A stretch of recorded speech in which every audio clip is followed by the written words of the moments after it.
Thank you very much. It's so nice to have a full auditorium. I don't know what your normal group is like this, but this is exciting. I appreciate you coming out on an evening to hear me. I am Robert Carter.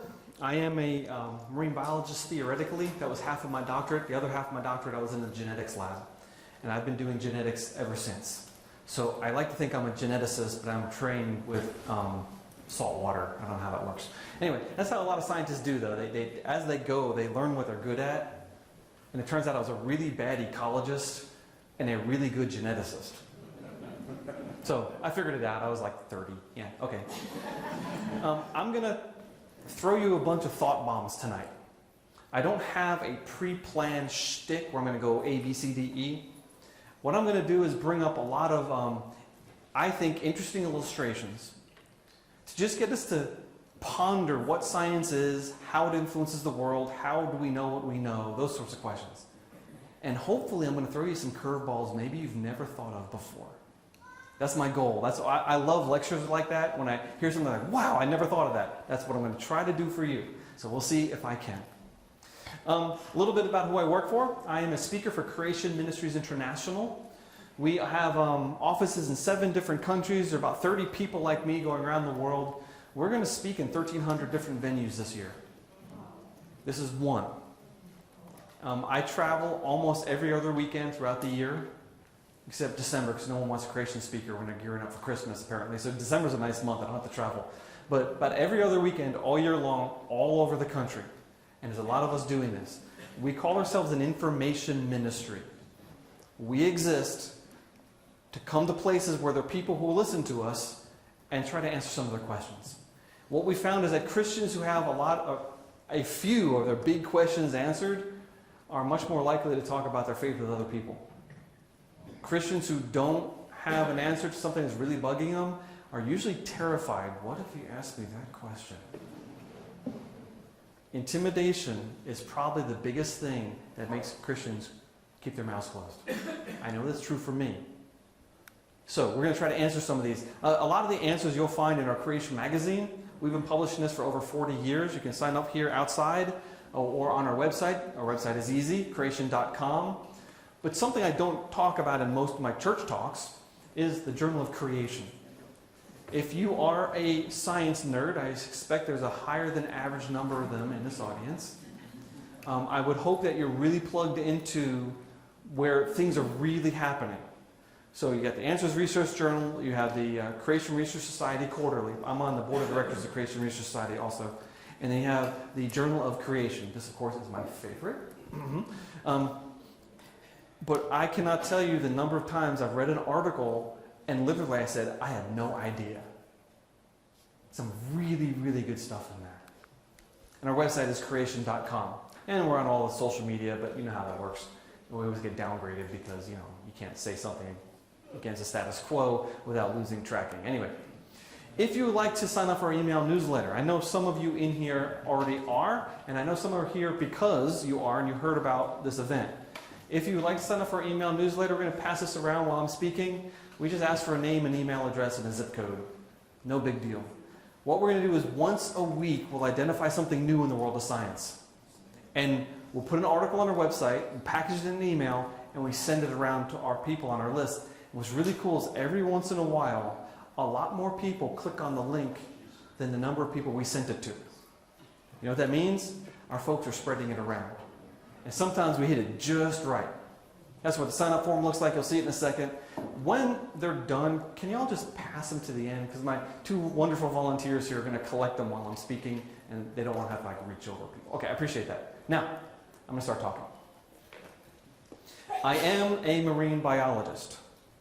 Marine biologists come by many different names. I spent years scuba diving for a living in Florida, in Belize, the Bahamas. It's tough. I was studying these beautiful animals. These are corals under a microscope. The guy in the top left, that polyp, is about 3 or 4 millimeters tall. Beautiful animals.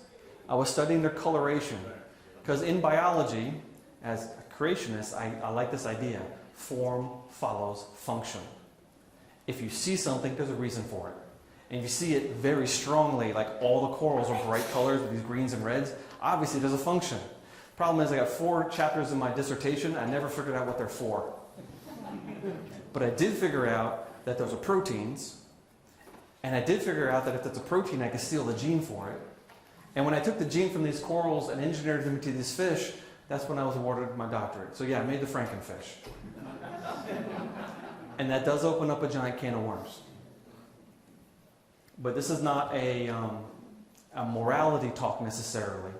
But I will tell you, as a geneticist, it is a very scary place in the world today. Because we can raise questions that as a society, we're not mature enough to answer yet. You ready for a big curveball? What are you going to do? What's your reaction going to be the first time you hear that a human has been cloned? Have you made up your mind yet? Because you do know we have the technology, right?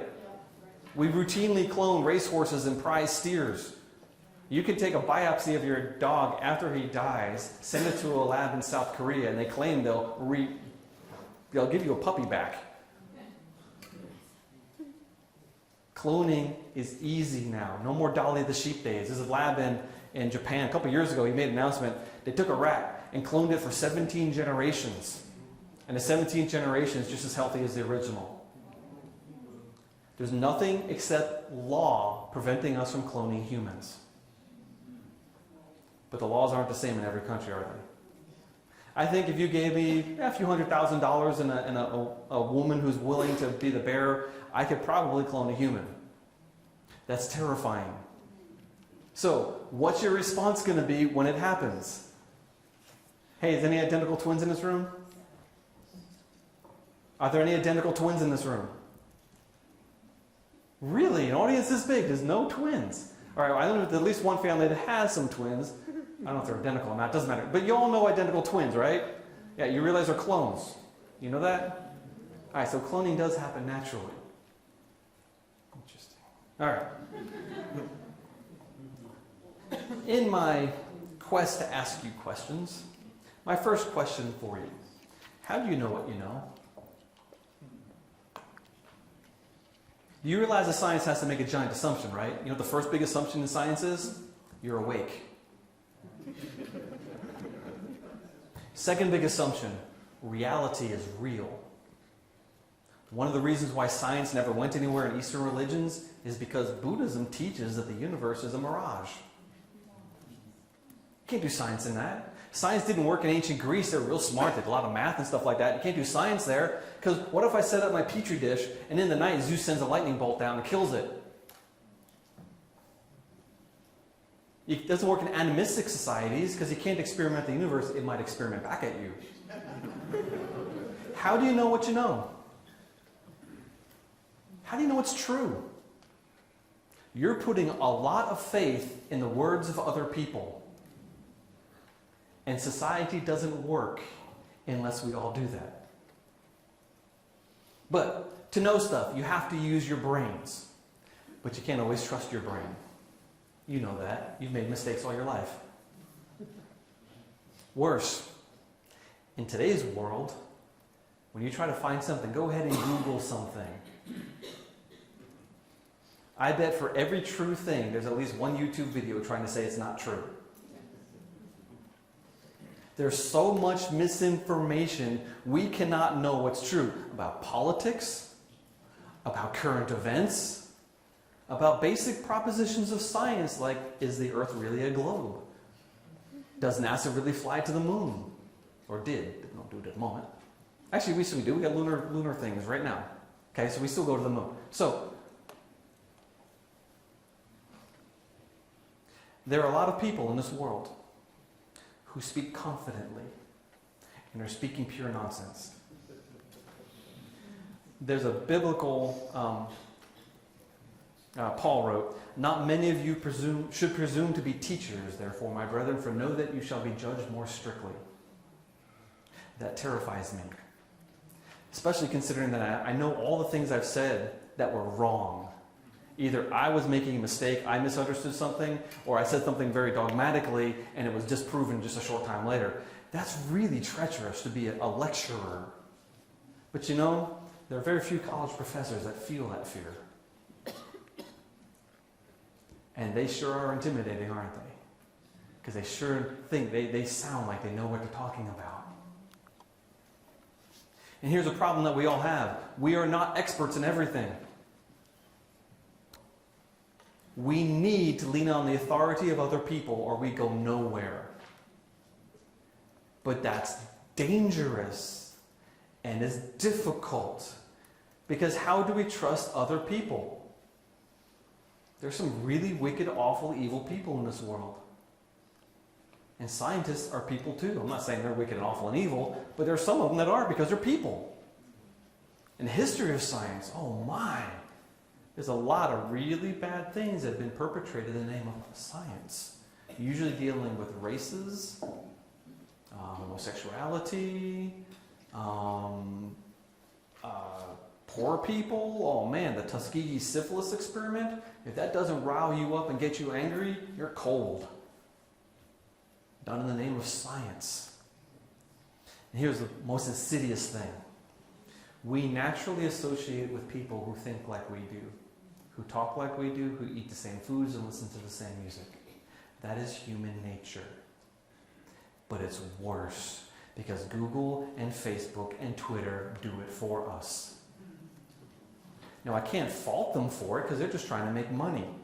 But they're not going to give you a bunch of stuff you don't like because then you'll leave their platform. So the modern world is actually getting more polarized over time.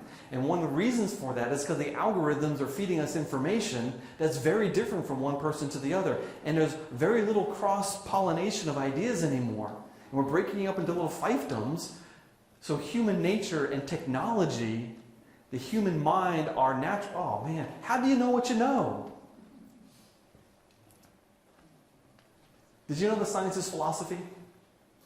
Did you know science equals philosophy? I can prove it. I have a PhD. What does that stand for? Piled high and deep. Yeah, piled high and deep. Yeah, no.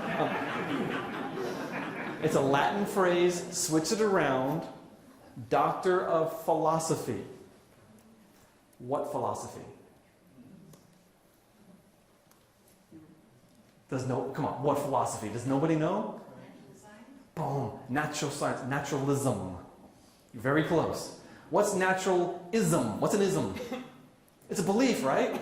It's a way of thinking. It's a system. Theism, Calvinism, naturalism. There's lots of isms in the world. Naturalism is a belief that natural processes explain everything. If naturalism is true, you don't need God from the Big Bang until today. God is completely irrelevant.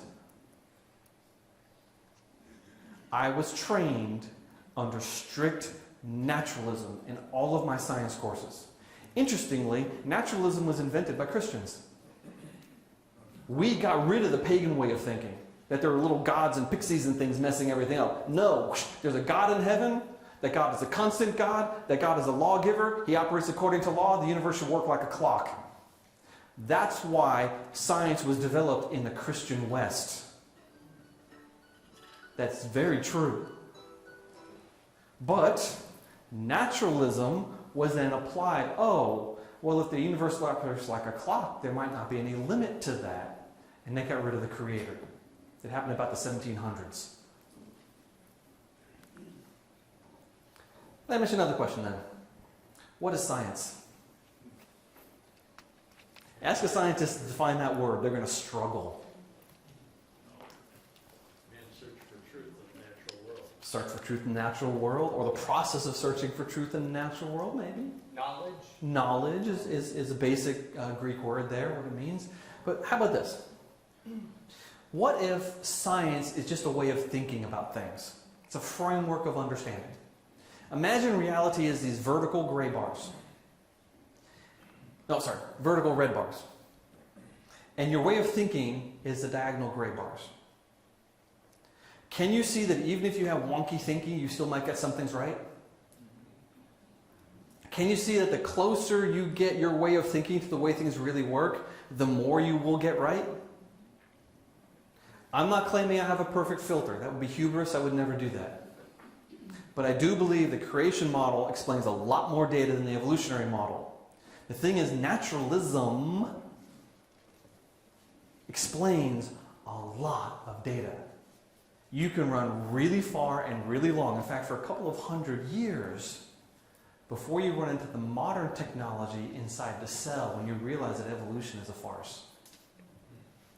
But it was not obvious in the beginning, because naturalism seemed to explain so much.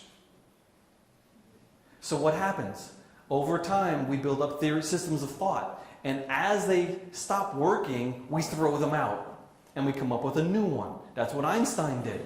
That's what Lavoisier did. You know, phlogiston theory was the most explanatory system ever in the history of the world, right? But you've never even heard of it. It was replaced by thermodynamics, which really is the best explanatory system we've ever made. But phlogiston was amazing. It just wasn't true. The problem is that there's no replacement for naturalistic evolution. You hear a lot of younger professors that aren't Darwinian, though. A lot of them, they'll talk about things like Gaia. The universe is conscious and it's alive. And complex things just come up because it's trying to build itself. Or emerging complexity, that complexity is just woven into the fabric of the universe and spontaneously arises because it's part of the universe. Or aliens did it. Because the younger professors growing up, they grew up in this world of technology, and they're struggling to try to explain the high technology that we see inside living things. Yeah. Oh, this is fun, isn't it? All right, next question. What's evolution? Can anyone define evolution? Change. That's what the word means. You will hear everyone from Richard Dawkins and a whole lot of other people. Evolution just changed over time. Is that true? It is not true. Because what if the change is circular? What if the change is downhill? Yeah, no. What evolution is, it's a belief in the common ancestry of all things. Another way, it's a belief that enough change in the right direction over enough time can explain the common ancestry of all things. If the common ancestry of all things is not in the definition, you're not talking evolution, because I believe in change over time. Lots of change over time. But I'm not an evolutionist. So people like to play fast and loose with their definitions.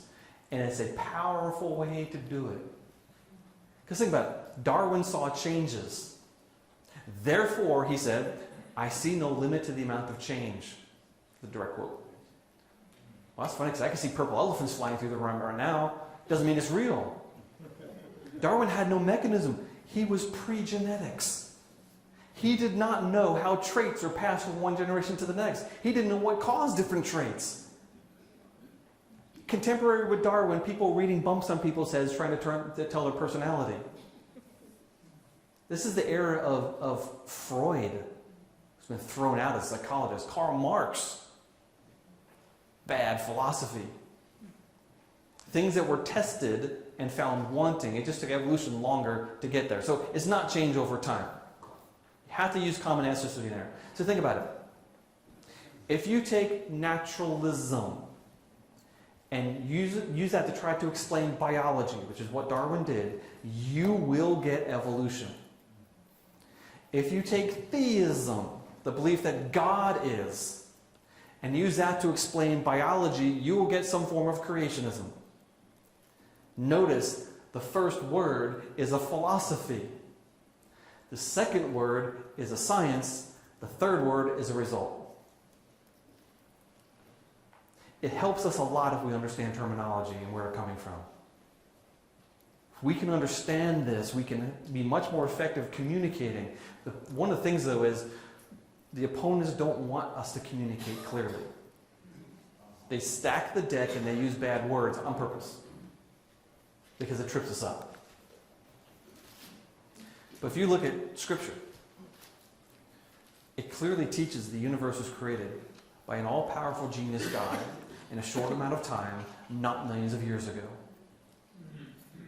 Now, I think it's about 6,200 years ago, plus or minus. And 6 consecutive days, because that's how the words read. If you think otherwise, God bless you, keep studying. I have tried to add millions, when I was a young man, I tried to add millions of years to that every way I could. I tried to, the days are just long periods of time, or this is just evolutionary history, kind of like a poem. And every time I tried to do that, I ran into a brick wall.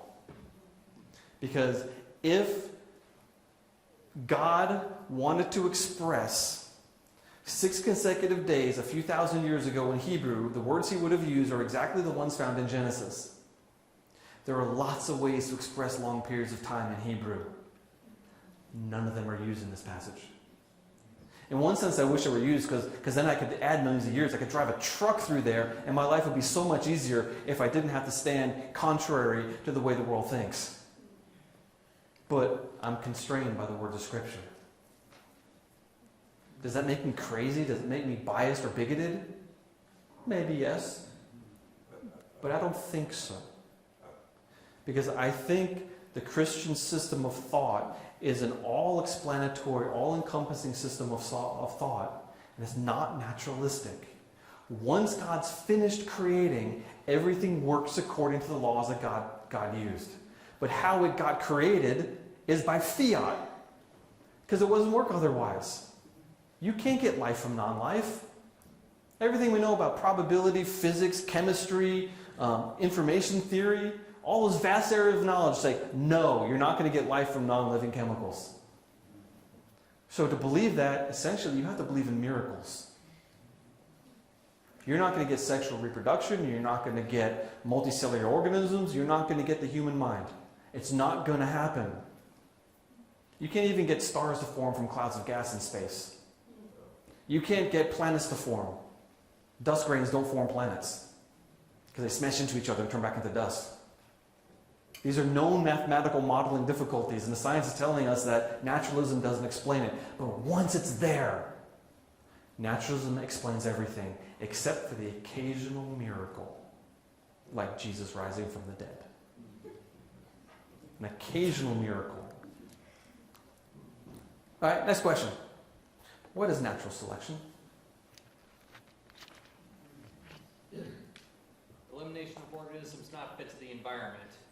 And what happens when an organism is not fit to the environment?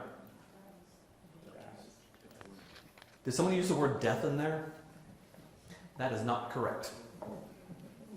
Because natural selection operates not necessarily according to death. That's the extreme example. Darwin knew this, but he used examples of death in his book anyway. I don't know why. Think about this, ready? Imagine that there's a mountainside. And on this mountainside, there's a bunch of oak trees. There's a river running at the back. The bottom of the mountain is kind of swampy down there.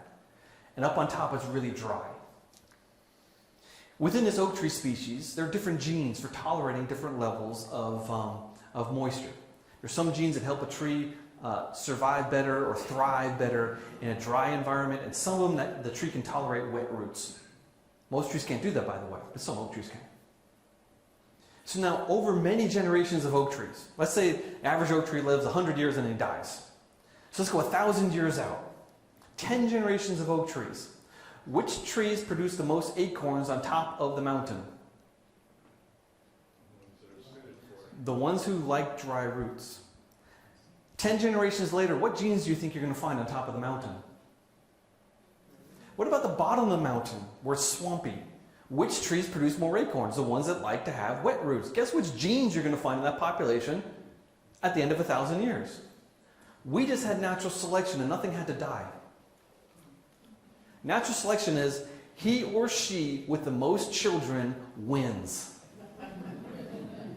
Sure, salmon die. Oak trees can live for centuries and reproduce every year. It's not about life and death. It's all about children. This is the classic kettlewell experiment, looking at peppered moths. You see the light-colored moth on there? It's hard to see, isn't it? It's right there. It's the same size as the black one. The black one's going to get eaten by a bird, right? Yeah, no one's ever seen that happen. Kettlewell took dead moths and glued them to tree trunks out in the open. These moths roost high up in the tree on the underside of branches. The experiment was false. It was a bad experiment. Of course a bird's going to be able to see that.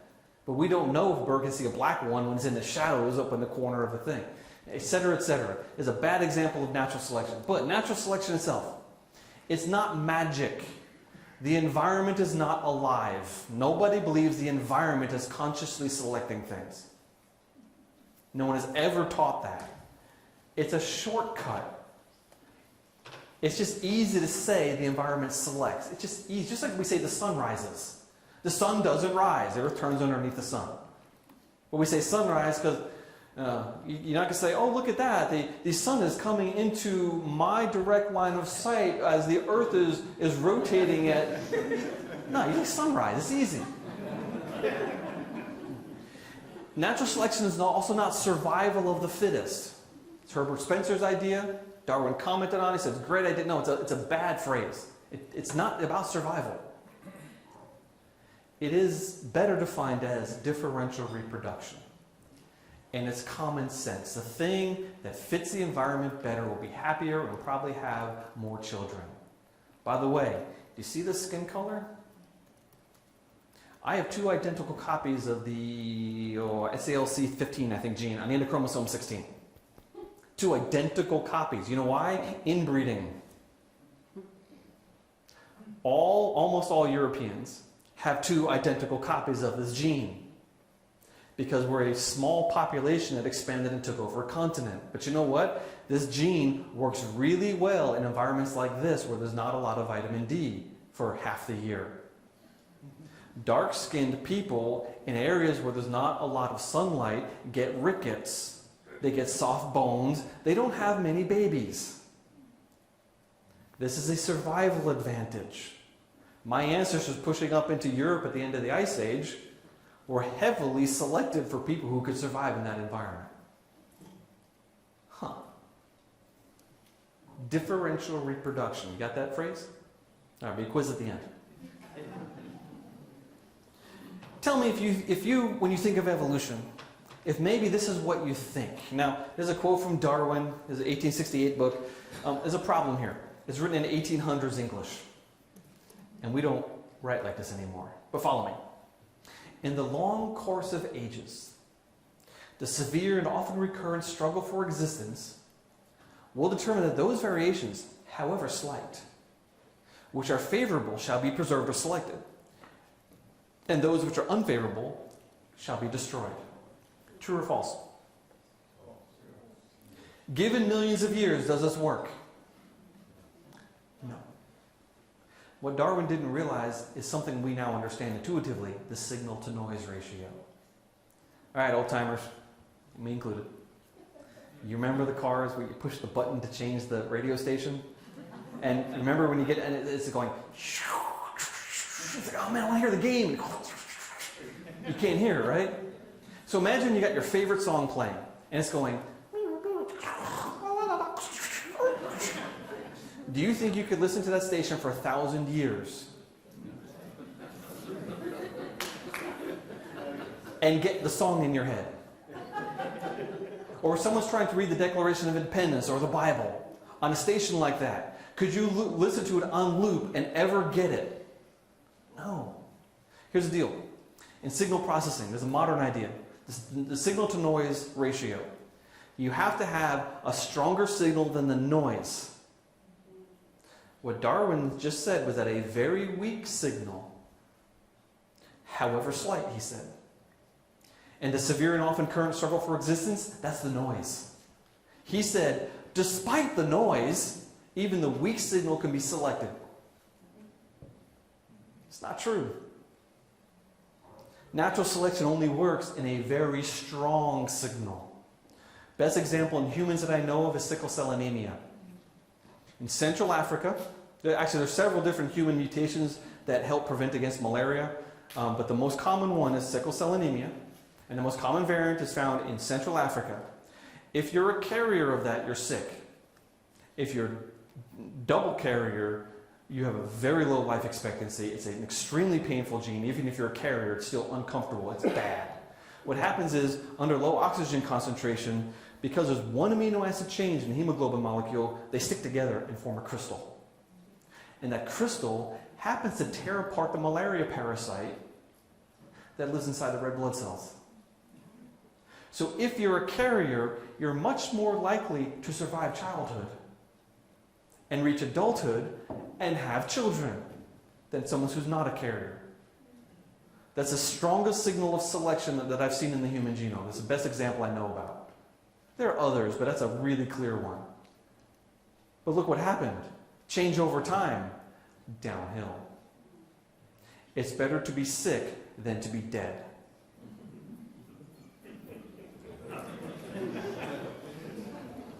Here's an example selection. Antibiotic resistant bacteria. Here we have a healthy bacteria and mutant bacteria. Look at the mutant bacteria. The pore is small and the antibiotic can't get in. And food sometimes can't get in. But the healthy one, the antibiotic goes right inside the cell because it's got a normal transport protein there. Oh. Yeah, antibiotic resistance genes, almost always, the bacterium is decrepit compared to the original. Yeah, they survive because they can't pull things in. They grow slowly usually. So when antibiotic gets in the cell, they can metabolize some of it.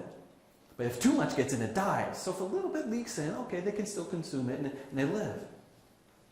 Almost all the examples I know of antibiotic resistance, the selection is going backwards. There's something broken. The cell's not as robust as the original. Was Darwin right about selection? I don't believe so. Yes, it's true. Yes, change happens. Sure, okay, great. Just doesn't go the right direction.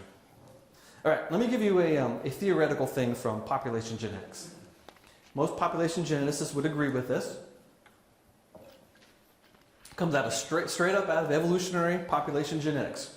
This is the mutation spectrum. 0 is the original. There are occasionally a mutation that's beneficial.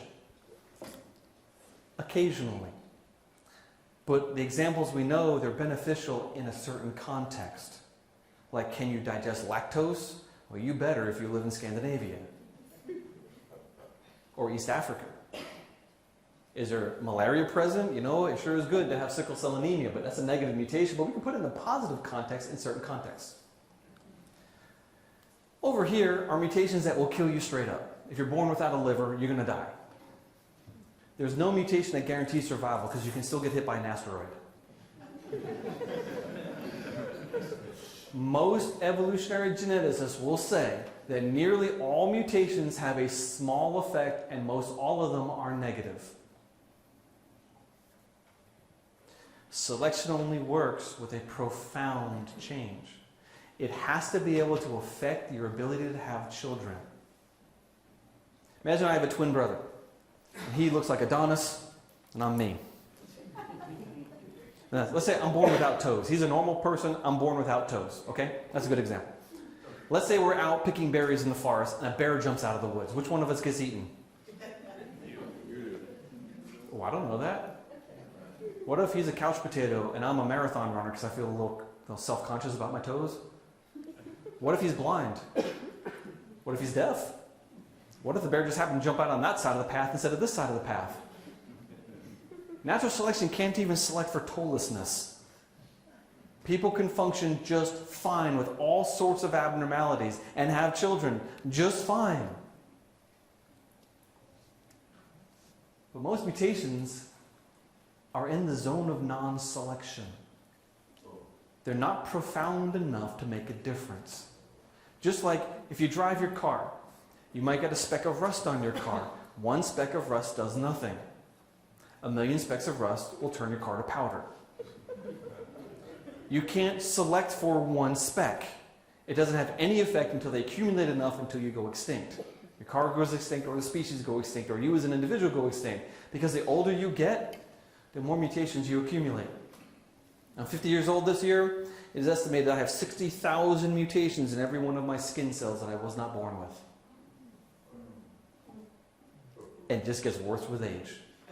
And there's nothing we can do about it. But looking at this, Kimura, up there, Kimura's box, he's a famous Japanese population evolutionary geneticist, and we ascribe this to him. He basically said most mutations can't be selected for. You know what that means?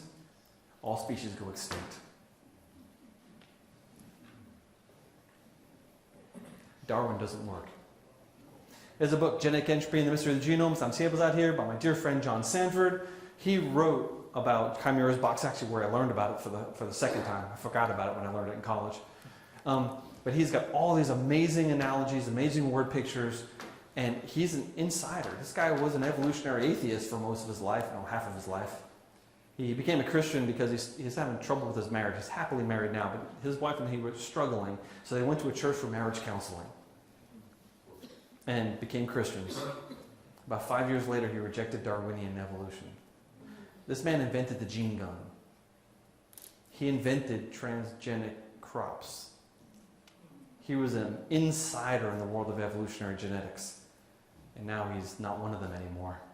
Anyway, books out there on the table until they run out. By the way, I'm going to mention several books, but I spoke at, I'm going to look here because I always forget. I can do it. Okay. Good Shepherd Lutheran and Grace Evangelical Free.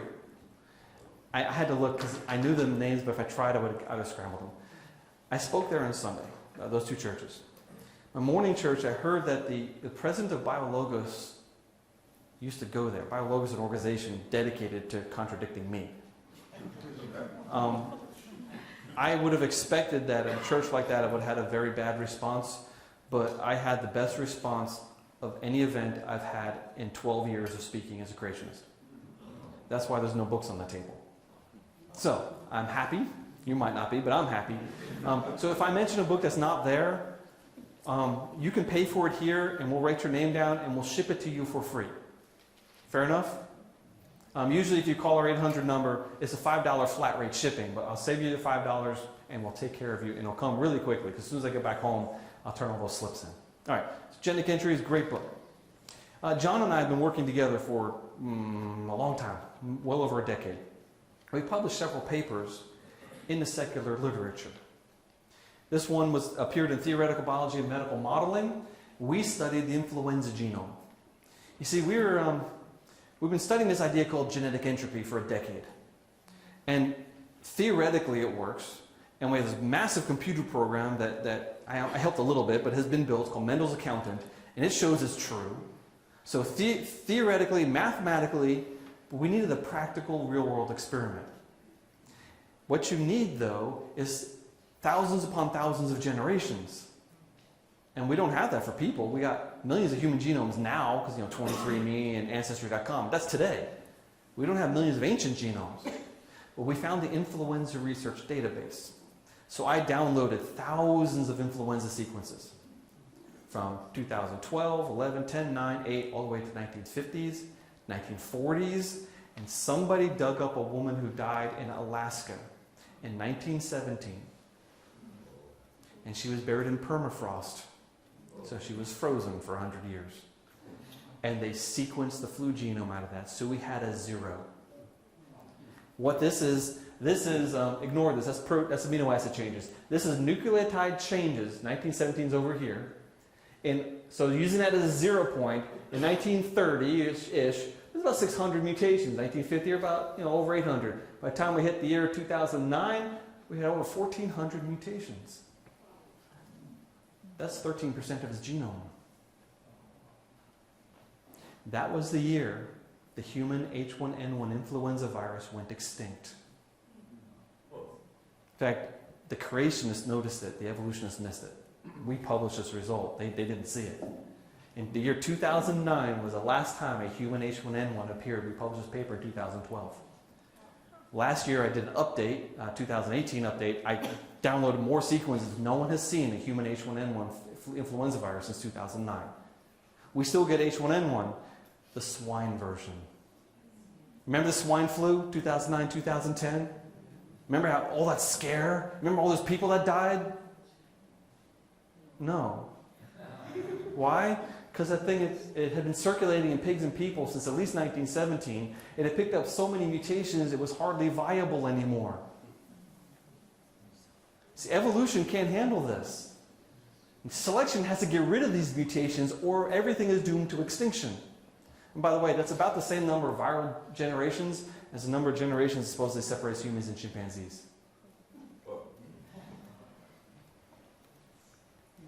Ah, this is my favorite. I love this. I have no idea what time it is. I better check.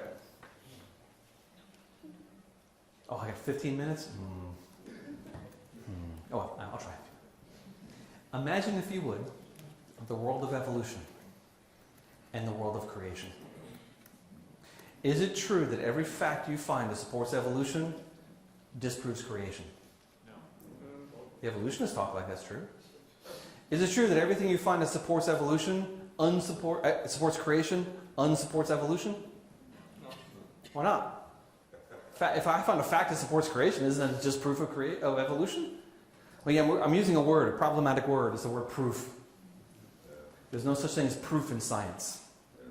I mean, think about it. You can't prove that you weren't created yesterday, that aliens and put memories in your head. You can't prove that. We have to use philosophy. We have to assume a lot. Proofs does that. We don't use that word. We shouldn't use that word. But here's the most insidious problem about this. This is reality. Any two competing theories will have a zone of overlap. The smaller the zone of overlap, the easier it is to separate two theories. I was at a conference. It was called, there's people that were trying to get a lawsuit going. See, PBS had produced a documentary about evolution and had shown it in public school classrooms all over the country that year. And in that documentary, they openly mocked Christianity, which is not legal, because the Supreme Court said that all education must be religiously neutral. They said that many times. You cannot mock a religion. But they did. So this lawsuit was getting ginned up, and I was called in as an expert witness, and they said, okay, Carter, here's what we want you to do. We want you to give a presentation. We want you to watch this video and find all the scientific flaws. You know how many I found?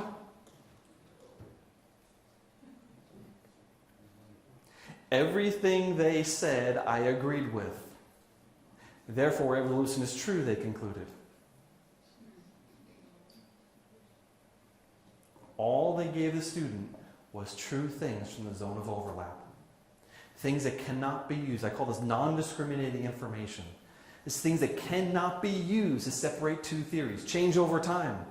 Natural selection. And example after example after example that fit perfectly within creationism also.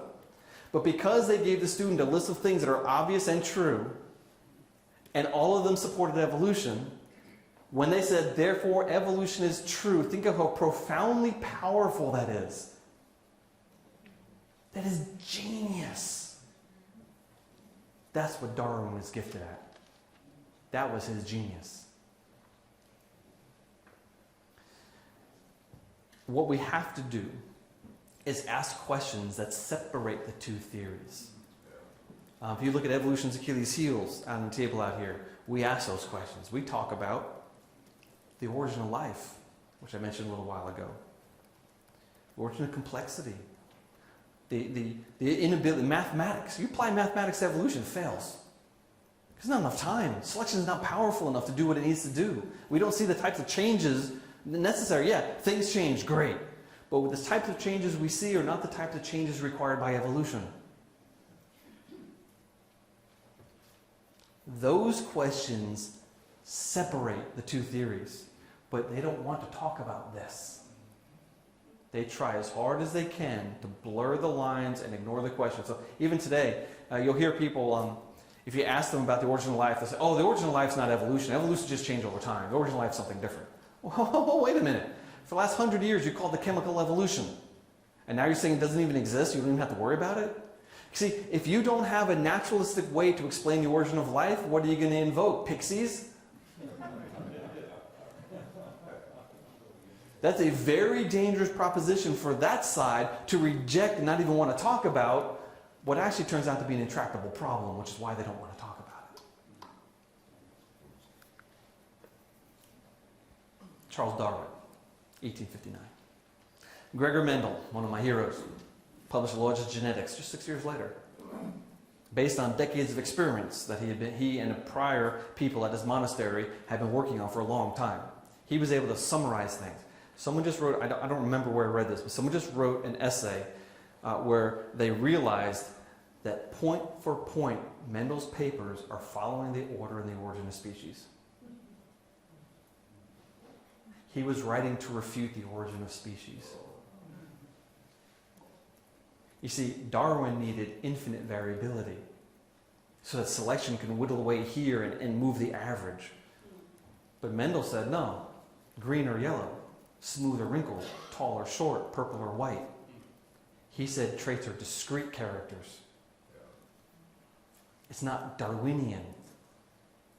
Now you've heard that Mendel he wasn't rediscovered until the 1900s, right? Yeah, there are over 100 references to Mendel's works before he supposedly rediscovered. They just didn't know what to do with them.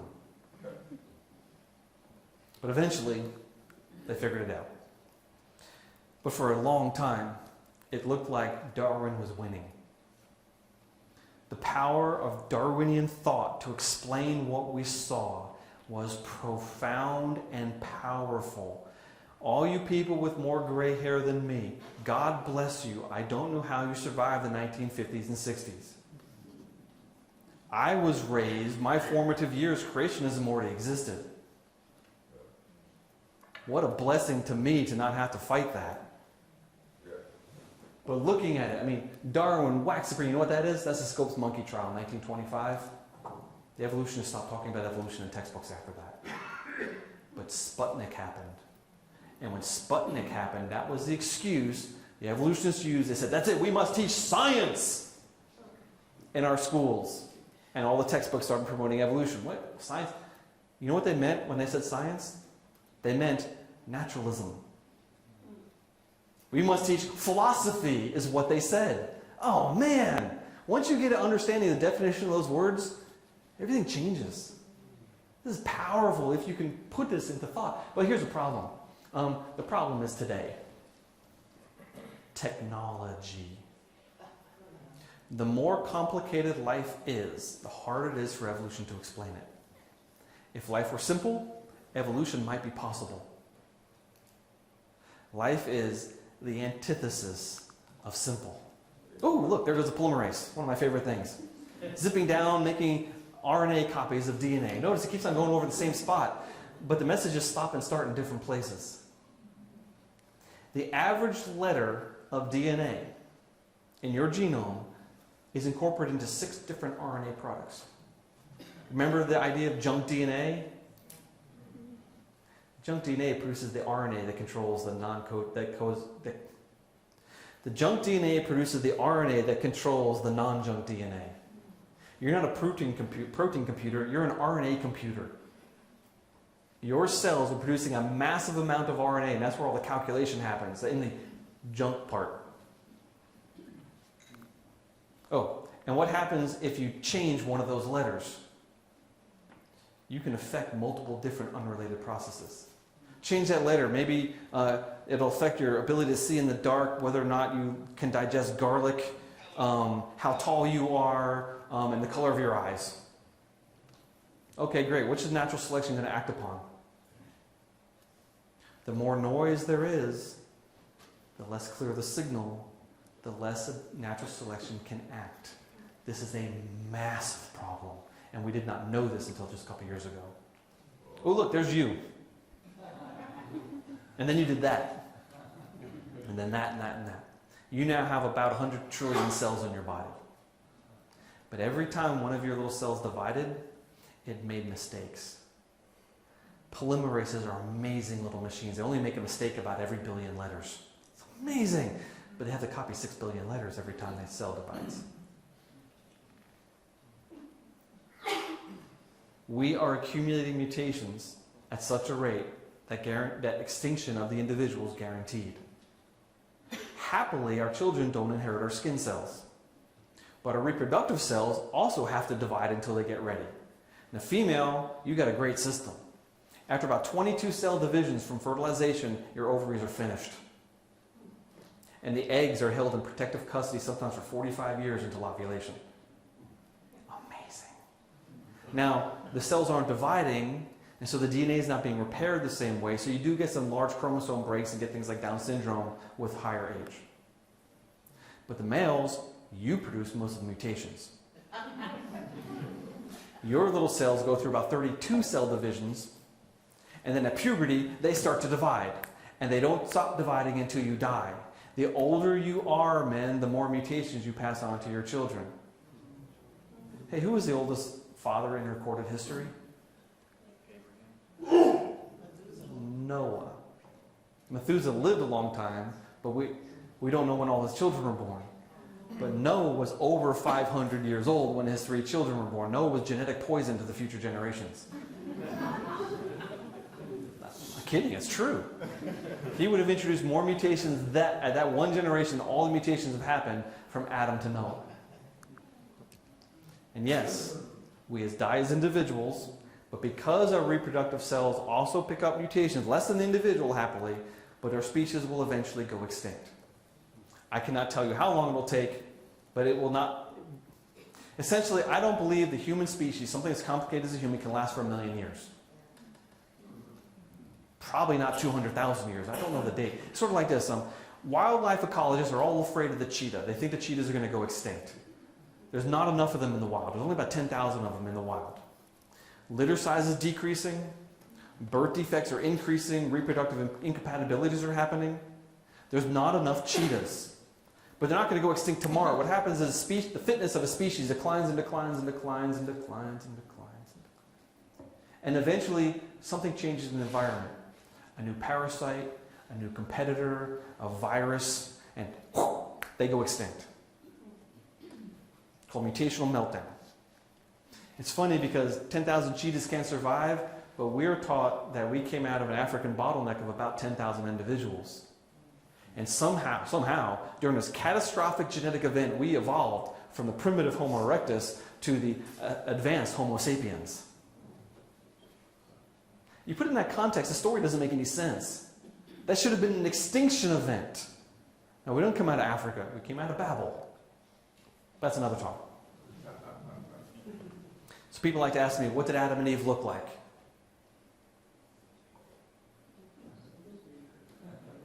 Well, if you added up all the people, and if you allowed random mating across the world, everyone would be brown. There wouldn't be white people anymore. The genes would be there, sure. There wouldn't be any white people. Everyone would have medium brown skin, medium brown hair, and medium brown eyes. So all God had to do was put that into Adam and Eve. And those genes would have been on the ark. And at Babel, when God separated the populations, each little population only got a subset of the genes. And you can get races. You don't need millions of years. You just need assortative mating. And populations not liking other populations, therefore they don't breed freely together. Notice that's disappearing today. It's actually really cool. I live in West Georgia, one of the hotbeds of racism in America. There are still Klan activities in my area. But everywhere I go, I see mixed race couples with children. The younger generation simply doesn't care anymore. I wish they were using Christian principles to come to those conclusions, but racism is dying quickly, and I know I should need me on that topic because, oh my, that's it. Okay, going back to my story here. Biblical predictions. The Bible claims there's one male ancestor, one female ancestor of all people in the world. That happens to be true genetically also. Not supposed to be true, but it is. The Bible predicts only a little bit of diversity because we only started with 2 people. Yeah, there's not much diversity. Ready? You people aren't related by blood, right? Okay, 1, 2, 3, 4, 5, 6. That is 99% of the world's genetic diversity. I can use 5 Africans or 7 Icelanders. There's almost no difference between anybody on top of the planet. It's crazy how similar we are. There's only a couple of genes that separate the way we look. And we make a big deal out of almost nothing. Yeah, people. The Bible also claims there's been a single dispersal of people across the world. The evolutionist calls it out of Africa. But they've discovered a single dispersal of a small group of people A few thousand years ago, they might say 10,000, okay, fine. I say 4,500, fine. It's almost the same number. A few thousand years ago, in small people groups with one main male and one main female lineage traveling into uninhabited territory through the Middle East even. Every one of those statements is a prediction of the Tower of Babel account. As soon as you leave Africa, it becomes Bible. What if we should actually go back and question the Africa part? That's another talk somewhere else too. I talk about that a lot in this DVD, Mitochondrial Eve and the Three Daughters of Noah. I think there's one copy left, but again, they're $10. We can ship you one. Talk about the origin of life for a moment. You've seen this before, right? Yeah, the spark experiment. They got methane, ammonia, water, and hydrogen. And it's boiling. It doesn't explode, amazingly. It goes up, and they send an electric spark, and then they cool it down, and you get a bunch of gunk. And they made amino acids. Wow. But there's some amino acids you cannot make in this system. And they didn't just make any amino acids, they made all the simple amino acids. There's thousands upon thousands of possible amino acids. 20 of them only are used in our cells. But I don't know how much you know about organic chemistry, but carbon compounds, most of them have mirror images. Just like my left hand and my right hand aren't the same, they're a mirror image. Well, we only use one set of those in our proteins, and sugars use the other type. And there's only one of the mirror images of all the sugars used in our bodies. The probability of selecting left is extremely small. Etc., etc., etc. Origin of life is a ridiculous idea mathematically and scientifically, and good luck, keep working on it because haven't gotten anywhere in 100 years of thinking. We don't have a source of complex organic molecules. One big problem is called water. Water destroys biological polymers faster than they can form in solution. You add a long-chain sugar like spaghetti to water, what happens to spaghetti over time? It's going to dissolve. You put a whole bunch of dissolved spaghetti in a pot of water, you're not going to get spaghetti back again. But all that is starch polymer. So we can't form the polymers, we can't prevent decomposition, the reaction rates are in the wrong direction, but so what? Even if you had spontaneously forming cells, full of DNA, full of proteins, full of RNA, full of sugars, so what? You still don't have information. You don't have the instruction set that tells the cell how to act in this situation versus that situation, how to get food, how to eat it, how to make more cells, how to divide, how to reproduce. That doesn't exist yet. That is the biggest miracle of all. So we hear, oh yeah, if we do such and such an experiment, we can get this chemical used in life. That's nothing compared to the profound problem. It's like, look, I can step up on a step. No, dude, you got to jump to the moon. I don't care about you stepping up a step. That's nothing. So chemistry tells us no, physics tells us no way, probability says never, and information theory.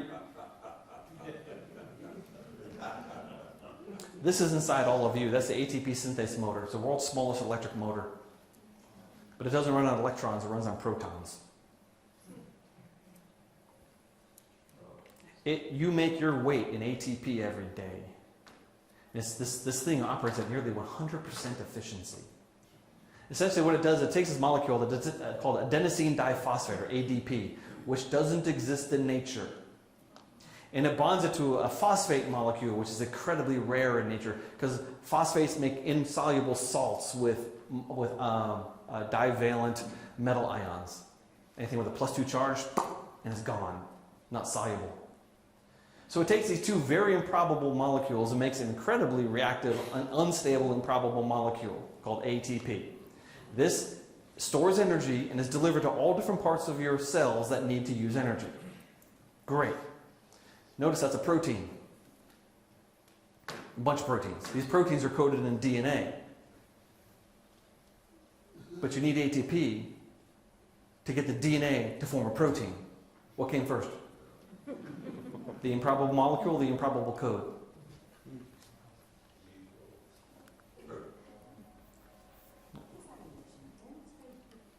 let's talk about the process of forming a protein. There's our DNA molecule. 6 feet of DNA inside every one of your cells. Oh, there goes a polymerase. Woo! That polymerase is making a copy of the DNA, an RNA copy. So instead of ACGT, it's ACGU. Uracil's in there. Big deal. It's a molecule. We're way oversimplifying this. But it's making a copy. It's unwrapping the DNA, closing it up again. We're watching these things magically float inside, not showing how this happens. But what we're doing is we're just copying it. Now, at this point in your cells, your RNAs are cut and spliced like crazy, which is why you can produce over 300,000 proteins with only 22,000 genes. But we're just showing it without any cutting and slicing. We have to turn this into a protein. So we take these things called transfer RNAs, and they're going to go inside this thing called the ribosome, this little robot, which can back up and error correct. Anyway, 3 letters in the bottom of the transfer RNA match up with 3 letters in the DNA, and that pops off and forms a 1-letter amino acid, which are strung together in a code, in a string. There's no relation between those 3 letters of DNA and the chemical properties of the amino acid. This is abstract language translation. Now we have a protein, but most proteins will form into a blob. They need help. So a lot of times these things called chaperones, which are proteins themselves, they grab onto the unfolded protein and escort it to this molecule called a chaperonin. We don't yet know how this works, but we know the protein goes inside. If it folds in properly, it will chop it up into pieces. So now we understand that evolution can only work if it can pass that test. Whoa, constraints. And then somehow, the other side, this thing opens up and a folded protein pops out. We just went from a one-dimensional string of 4 letters to a 3-dimensional system of 20 letters. And there's no chemistry in there. There's no reason for any of this. This is completely arbitrary. And it's the basis of all life. I think this is my last big illustration. Oh, I'm out of time. Too bad. Okay. I'll wrap up with this. We're going to do Q&A after this. I got till 9, but I want to have time for questions and answers. Imagine the smallest thing you can see. A speck of dust. What's the biggest thing you can see? The sun. That you can measure its size directly. Now, it was in the 1700s. We sent Captain James Cook to Tahiti to watch Venus transit the sun. And from England, them watching Venus transit the sun, they made a giant triangle. We figured out how far away the sun is and how big the sun is. Cool. So the biggest thing you can measure is the sun directly. What's the shortest thing you can notice? What's the longest thing you can see? Something that occurs over the process of your life, like maybe a tree growing. If you add up all human experience together, we call that history, we might be able to go back a few thousand years, and that's it. Now we've invented telescopes and microscopes and atomic clocks, so we've extended our zone of direct observation with instrumentation. But beyond that is all guesswork. But in the zone of deduction, that's where the creation and evolution debate is. It's not even science. We're not arguing over the boiling point of water. We're arguing over historical questions that are really hard to test because they're not repeatable. History only happens once. Ouch. So what if naturalism is actually wrong? Alvin Plantinga, I'm going to read you 3 quotes from some evolutionists, from different people. Alvin Plantinga is a philosopher. He says, if you exclude the supernatural from science, then if the world or some phenomena within it are supernaturally caused, as most of the world's people believe, you won't be able to reach that truth scientifically. Observing methodological naturalism thus hamstrings science by precluding science from reaching what would be an enormously important truth about the world. It might be that just as a result of this constraint, even the best science in the long run will wind up with false conclusions. Because naturalism. Bill Provine, he's now dead, and died of a brain tumor. He's actually on campus at Cornell with John Sanford. He said, let me summarize my views on what modern evolutionary biology tells us loud and clear. Now see if what he says is biology after this. There are no gods, no purposes, no goal-directed forces of any kind. There's no life after death. When I die, I'm absolutely certain I'm going to be dead. That's the end for me. There's no ultimate foundation for ethics, no ultimate meaning to life, and no free will for humans either. Does that sound like biology? Nihilism. Yeah, replace naturalism. Let me tell you what naturalism tells us loud and clear. There's no need for God. By the way, no free will, because a hardcore evolutionist would teach that you're just a machine. There's no ghost in the machine. Your reactions are just things that, chemical reactions that are controlled by the genes that you inherited from your fish and monkey ancestors that help them have children.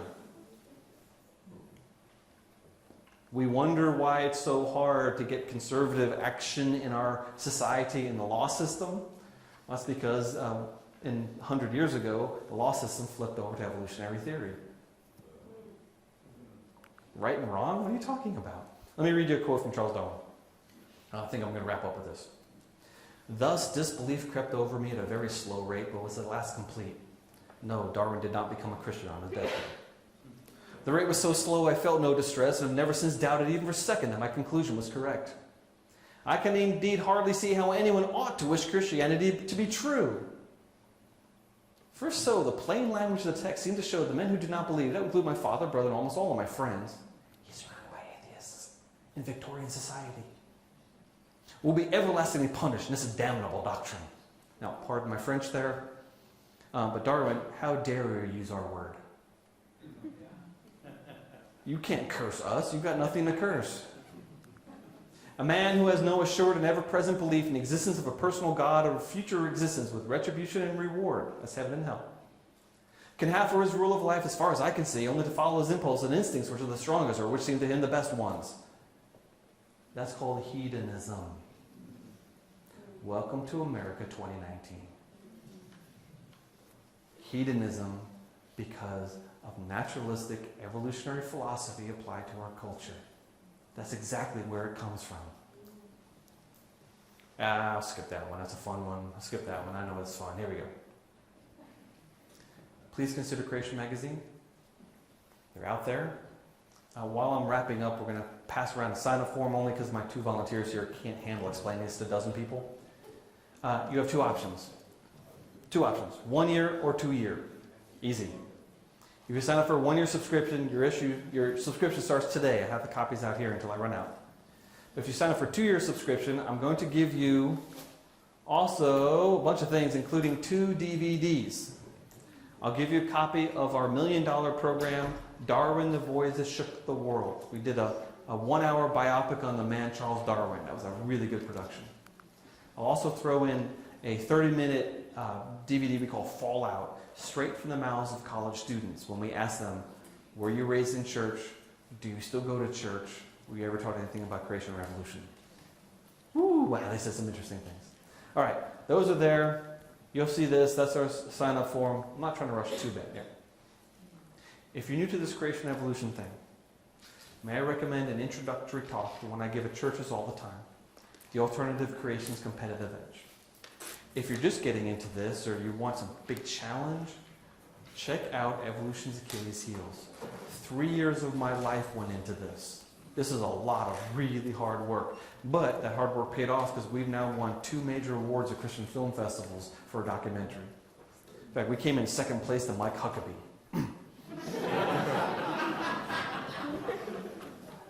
But this is nothing but PhD scientists explaining all the fatal flaws in evolutionary theory. It's really powerful. I give talks on genetics like Mitochondrial Eve and 3 Daughters of Noah, or this is my favorite talk I've ever given ever, the high-tech cell. And happily there's a TV camera there, and they turned it into a DVD. But what I'm trying to do, I only hinted a little bit at my talk here, I'm trying to explain how the human genome works. But no one understands how the human genome works. It's too complicated.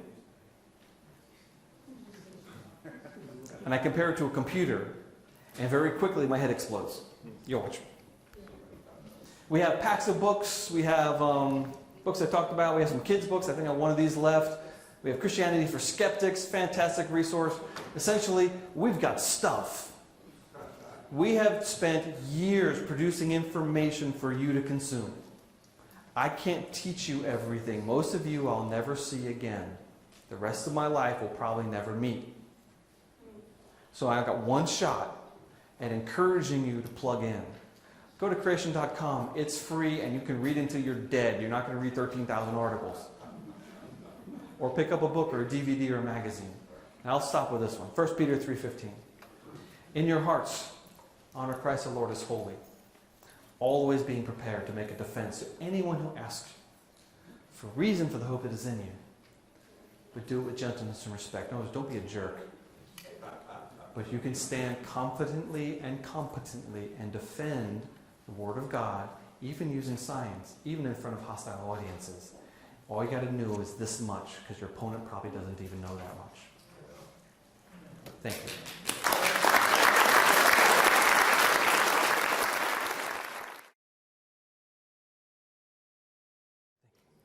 You know, my 45-minute talk is longer every time I give it. So thank you for your patience. Rules. Questions end in question marks. Questions are short. I don't promise I know the answer. I'm going to try to answer it briefly and point you to a resource that answers it more fully, because some of the things will take an entire dissertation to answer well. I'll do my best, but please nothing about theology, end times theology, roles of men and women, Bible translations, head coverings, free will versus predestination.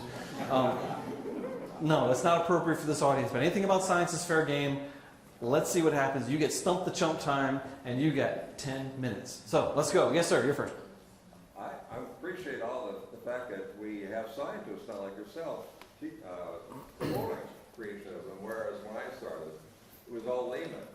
We were doing our best to do battle with the evolutionists. But I just want to say that, isn't this research that you've done, along with others, on genetic entropy, blowing the heck out of evolution for good? I mean, don't they recognize this? Isn't this becoming recognized? Genetic entropy is the most profound problem that the evolutionists are going to face. Yeah. They dismiss it out of hand without really grappling with it. I have not seen someone actually deal with the real issues. But if you get online, something like Talk Origins, oh, these people are dumb, they'll say something that doesn't work. But the person sitting there doesn't know it doesn't work. Yeah. So I have not seen a realistic engagement of the topic. And I believe that's because there's no real answer. In the back. Yeah, so I have a customer who's a geneticist for Mayo, and we were having this discussion about how our genes are getting worse over time and how we're going to go extinct in the next 1,000 years. And Okay, I don't know about 1,000 years, but go ahead. Or Go ahead, yeah. shortly. Yeah. So her answer was indoor heating and plumbing, and we have a cushy life as a species. That's why we're devolving. So, you want me to comment on that? Yeah. Okay, let me rephrase for everybody. Geneticists know that mutations are accumulated in the human population. And one reason they say that is because selection has been relaxed. Because of modern medicine, we don't freeze to death in the winter anymore. Our cars have gotten safer. I don't know how to make that one up. So because selection is relaxed, we don't see as much natural selection. But that doesn't matter. It matters nothing. Because the average child born has got 60 to 100 new mutations. That child would have to die 100 times over. Every child.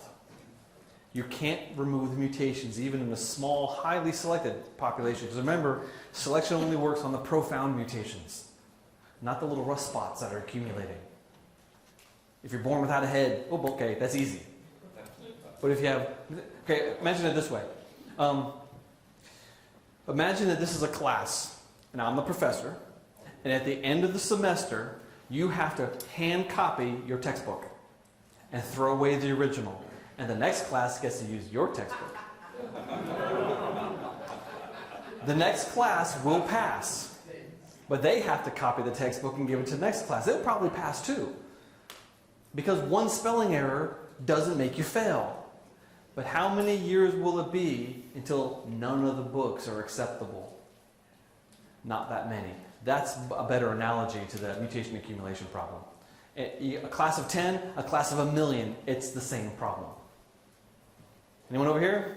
Sir? So the viability of the human race, or the genetics, is just going to keep decreasing? Yeah. The viability of the human race is on a negative trajectory. So we're about at our height right now. Yeah, we're toast. In the future. And there's a lot of evolutionists will talk about this. But it's the lack of selection they'll appeal to, or say, we just don't know. No, scientists never say, I don't know. Have you noticed that? They don't like saying that. I love saying that. Most scientists. But by the way, you know the scientists are trained to never be wrong, right? Do you understand the language? According to theory, or the data suggests that. That doesn't mean I won't get more data later and change my mind, but the data suggests that. Or I love this one. We now know. You know what that means? I was wrong yesterday. You watch, you'll hear them. Sir. Did God really say? That seems maybe summarized almost altogether, because that's the question that's continually thrown out. But I think it's good to remember 2 Peter 3:5 and Romans 1:1 and others, they deliberately forget. Yes. So when people are denying God, they know better. When we are engaging our culture, we must understand they're trying to put us on the back foot.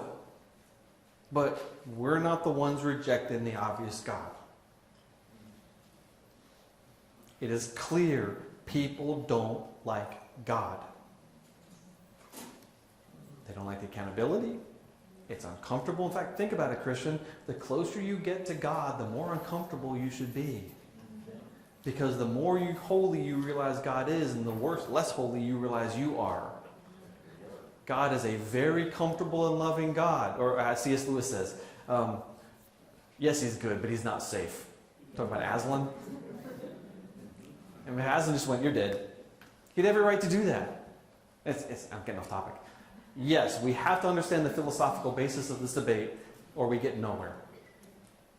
Way in the back in the hat. The inanimate dust, I shouldn't say inanimate, I'm sorry, was the dust that the Bible says God used to create Adam inanimate or animate?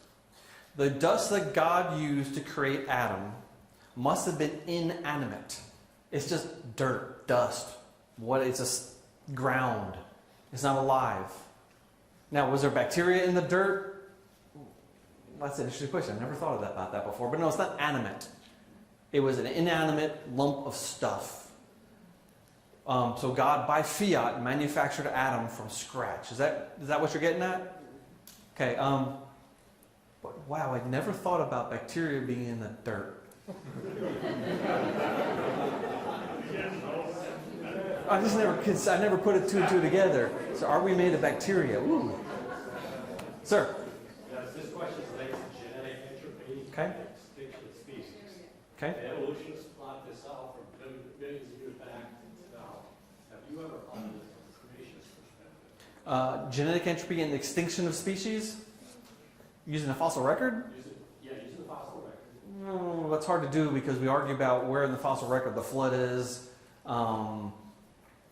And essentially all that extinction would happen within a year. Right. But that's just the opposite of their chart. Oh, okay. Yeah. In creation, we've seen a massive amount of extinction. Massive.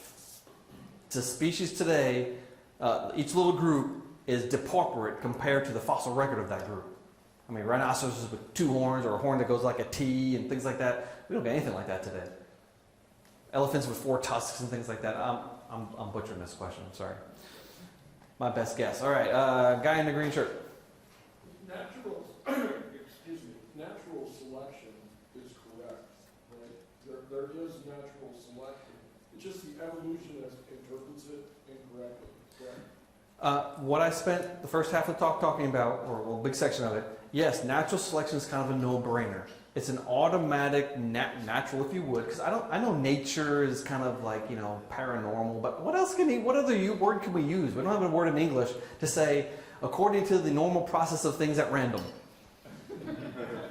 Some things will have more offspring than other, depending upon the environment and the genome interactions. But it's only in a limited, It goes in the wrong direction, and it can't do what Darwin required. It doesn't produce anything new, and the types of changes it can focus on are so minute compared to life that it's an insufficient mechanism.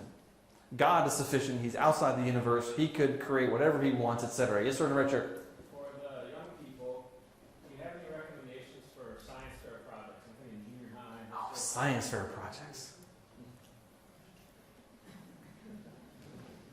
Yeah, I want someone to map out the heat in the microwave, to take a gel plate and then take an infrared picture and do it at all different levels of the microwave so I know where to put my coffee cup. That's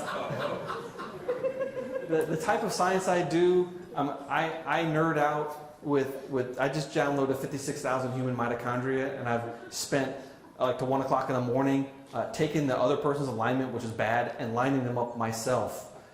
No one else would ever do that, so I have a hard time suggesting other things to other people. White shirt. Yes. Comment and a question. I went to a lecture on global warming. And Uh-oh. I asked the lecturer afterwards, because one guy was heckling it. I said, what do you do to a person who, no matter how much facts you give them, don't want to receive what you have to say? Don't bother with, in other words, don't bother with the facts. His comment was, give them the facts anyways. His comment was what? Give them the facts anyways. Okay, and my question was, I heard this comment made that most kids today, correct me if I'm wrong about this, don't get their scientific evolution stuff from the classroom. They're getting it from Star Trek, Star Wars, and everything else. And that's why you ask a 4-year-old, 3-year-old, where we come from, they'll tell you answers that, well, they haven't been to school yet. Interesting. How do we combat All right.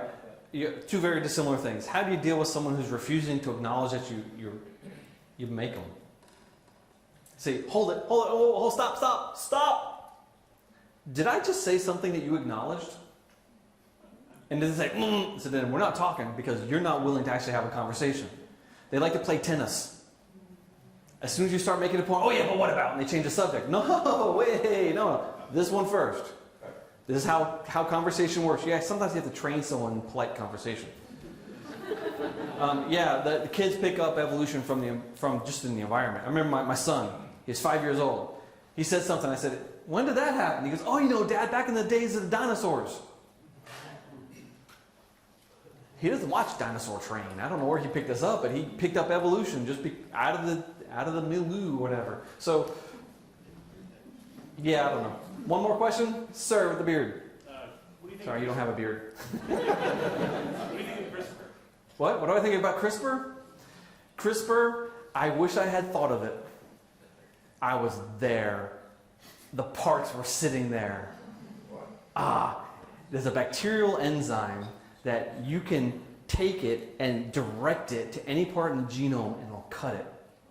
And potentially, it's easy to delete something with CRISPR. It's very hard to add something, but we're working on how to add it efficiently and correctly. So we're going to be able to modify the genome at will. Yeah, However, I have active Lyme disease, and I don't think it's ever going to be cured. I sure would like a CRISPR treatment that just gets in there and kills the bacteria in my nerve cells. Or fixing Huntington's disease. I got a very dear friend of mine. Her dad died of it. Her brother's nearly dead of it. Her older sister is going downhill. She's going to die. But if we could just stick something in her arm, fix her genes, that'd be fantastic. So it's a dangerous thing. It's a pro-life issue. Strongly pro-life issue, because in order to figure out how to work in humans, you got to destroy lots of embryos. And then try to get them to be viable. If they don't work, you just do an abortion to kill the thing. That's a massive problem. So that scientists in China who genetically modified those little girls without any informed consent is a massive moral dilemma. Big story. All right. Would you like the last question? The cloning question. What? My take on? Oh, where the spirit comes from. This is a fascinating topic. Theologians have argued for centuries about, is the Spirit born? Does God add it? Does it bud off from the prior? I don't know. I don't even know for identical twins where the Spirit comes from. But I know they both have a spirit. I know they both need to be preached to, and I know they can both either go to hell or go to heaven. So we can do that artificially now. I don't have an answer. And how are you going to react when the person I'm going to be like, I can't believe someone did that. How many babies did they have to murder to get to their point? Because this is a pro-life issue. That's the cut. That's where the argument should be. And then I'm going to say, I hope no one murders that person. Because prediction, the first human clone will be murdered by a non-clone human. Because people are going to freak out. Because it raises the question, what is human? All right, what a downer. Oh boy.